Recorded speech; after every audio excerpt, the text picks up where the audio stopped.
They don't mean to confuse you, they don't even always recognize they're doing it, but the person who suddenly pulls back after intense closeness is often not trying to play a game, they're protecting something broken inside.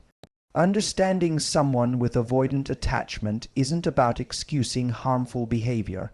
It's about understanding the fear behind it. An avoidant doesn't avoid love because they don't want it, they avoid love because it feels unsafe.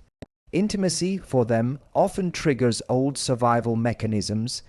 If you grew up in a home where closeness was followed by chaos, where your emotions weren't mirrored or validated, your nervous system learns that intimacy equals vulnerability equals danger.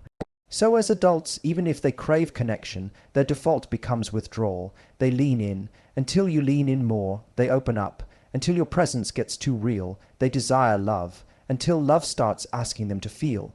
It's not a conscious betrayal, it's a trauma response. But here's the catch. While you're standing there wondering what you did wrong, they're over there drowning in thoughts they can't verbalize. It's not always your fault they pulled away, but it's also not your job to fix what they won't own. To love an avoidant is to love someone who is in a constant tug-of war between their need for freedom and their longing for closeness. And if you're not careful, you'll interpret their silence as lack of care, when really it's a symptom of emotional self-preservation. So what do? You stop trying to rescue them, you stop taking their distance personally, you remember that someone else's trauma shouldn't be the foundation you build your worth on. This is the truth an avoidant can love. They can grow, but they must want to. They must face the discomfort of healing, because no amount of your chasing will ever make a person feel safe who's at war with their own heart. Your job isn't to pull them closer. Your job is to stay close to yourself, to your truth, to your emotional safety, to your peace. Let them come when they're ready or walk away if they can't, because no matter how deeply you care for someone who's avoidant, your well-being matters too. The danger in loving an avoidant is not that they are broken, it's that you can lose yourself trying to be their glue. Their silence is not proof that you're unlovable. Their distance is not evidence that you're too much. Their hesitation is not your fault to fix. You are not hard to love. You're just trying to love someone who hasn't fully opened the door. The truth is love requires vulnerability, but so does self-respect. And your self-respect must come first. If they are willing to heal, to meet you halfway, to lean into discomfort for the sake of growth, there is hope. But if their love only shows up in moments of convenience, if you're constantly chasing clarity, if you feel more anxious than assured, you have to ask yourself, are you loving them or are you losing you? There comes a point when compassion must have a boundary, when understanding their pain can't cost you your peace, when you stop trying to decode the silence and you start listening to your own voice. Because the most powerful kind of love is not the one you fight to receive, it's the one you never have to beg for. Let love come freely or not at all. You deserve presence, not patterns of escape. You deserve a partner, not a puzzle. Let them heal in their time and you heal in yours. And remember, love isn't meant to feel like confusion. It's meant to feel like home. When someone with an avoidant attachment becomes quiet, it's easy to assume the worst. You start spiraling. Did I say too much? Am I being needy? Are they losing interest? But the truth is often less about you and more about what's happening inside of them. An avoidant shuts down not because you're too much, but because their internal world feels like too much. For them, silence isn't always rejection, it's regulation. It's an attempt to create emotional distance so they can feel safe again. Here's what most people don't realize.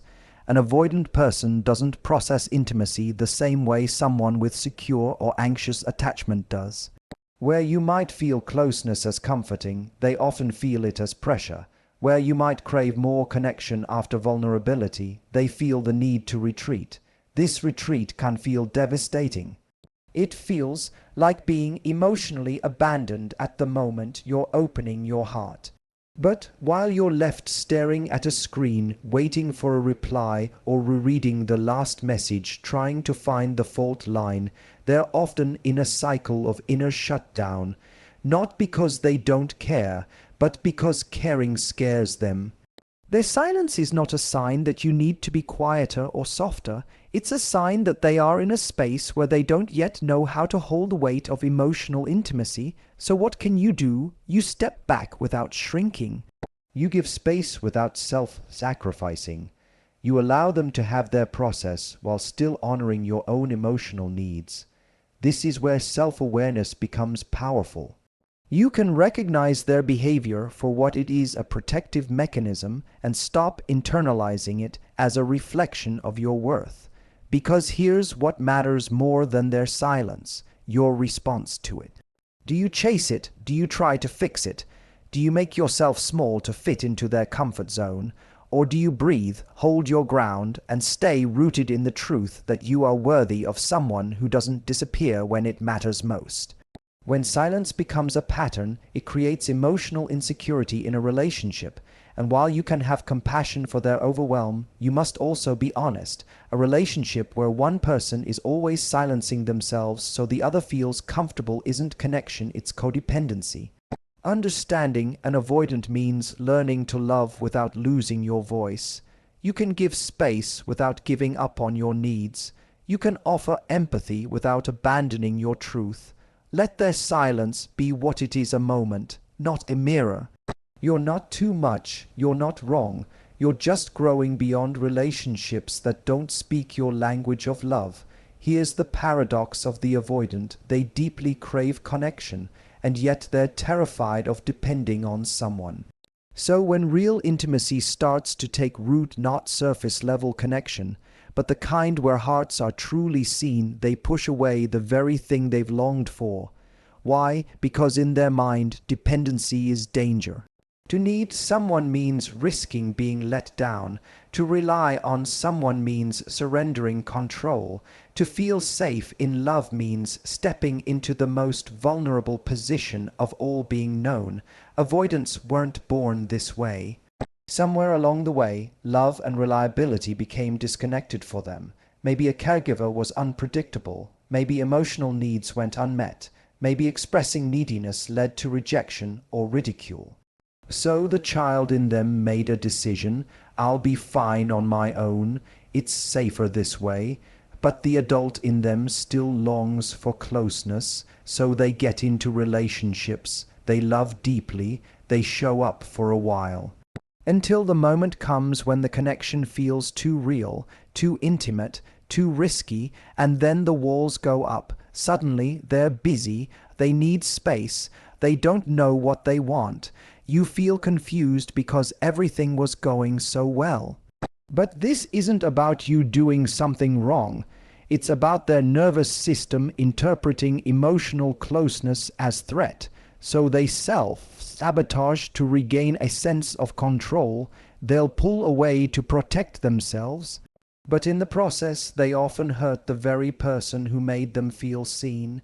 It's a heartbreaking cycle.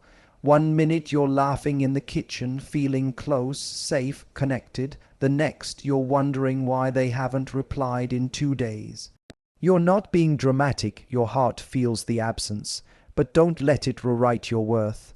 To love someone with this pattern means recognizing that they must be the one to face that fear. You can't prove your way into their trust. You can't stay calm enough, sweet enough, patient enough to erase their wound. They have to meet you where love is built, in vulnerability, and if they don't or won't, that's your clarity, because love should feel like growth, not guessing. And connection should expand you, not confuse you. Let them run if they need to, but you walk forward with dignity, because love without emotional availability isn't love, it's longing. You can hold someone's hand, but you can't carry their pain. You can love someone fiercely, but you can't do their healing for them. This is perhaps the hardest truth to swallow when loving someone with avoidant tendencies. You can offer love, stability, and safety, but if they haven't faced their wounds, they will find a way to push it all away. You'll give everything, your understanding, your late, night reassurances, your patience. But love doesn't heal what someone refuses to confront. Healing isn't passive. It's not something that happens because they met the right person. It's not something you can pour into them. It's a decision, a commitment, and until they make it, your love will always be filtered through their fear. This doesn't mean your love is wasted. It means it has limits. You are not their therapist. You are not the fixer of their past. You are a human being with your own emotional needs. The avoidant person may not even realize they're hurting you. They think they're just protecting themselves.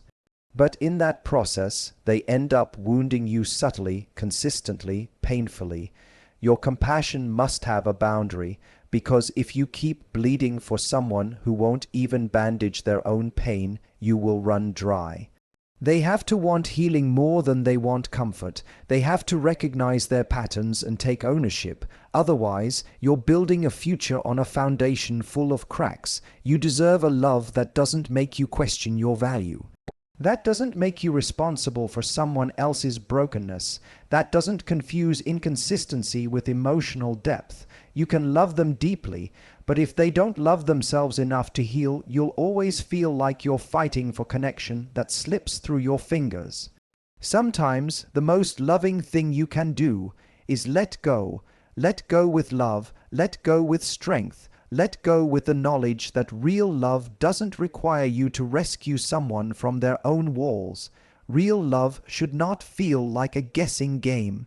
If you find yourself constantly trying to not say too much, or be less emotional, or give them space so they don't shut down, you're not in love, you're walking on eggshells, and love, real love, should feel like home, not like tiptoeing around a sleeping volcano. When someone is avoidant, you may feel like their love is conditional. I'll be close, but not too close.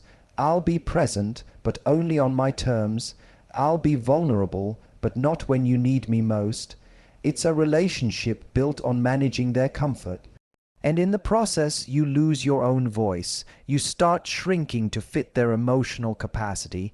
You become a version of yourself that's less expressive, less open, less you, but love shouldn't cost you your authenticity. Emotional safety is not the absence of conflict, it's the presence of accountability. A partner who creates safety doesn't shut down when things get hard. They lean in, they communicate, they take responsibility. They repair what's been broken instead of hiding behind silence. Walking on eggshells might keep the peace for a moment, but over time it creates emotional erosion. You start forgetting what it felt like to be relaxed in love. You start settling for crumbs of affection and calling it enough. But it's not enough. You were not made to tiptoe through a relationship hoping not to trigger abandonment. You were made for love that holds you even when things are messy. You were made for connection that doesn't make you pay a toll to be understood. You deserve a love that doesn't feel like strategy, where you're not always calculating your next move to avoid setting them off. Where closeness doesn't mean chaos but calm, where being seen doesn't mean being punished. You don't have to overperform for someone who is emotionally underinvested. You don't have to silence your needs to keep someone who's afraid of theirs. Because at the end of the day, the most secure love you'll ever find is the one you give yourself when you stop chasing people who only come close when it's convenient.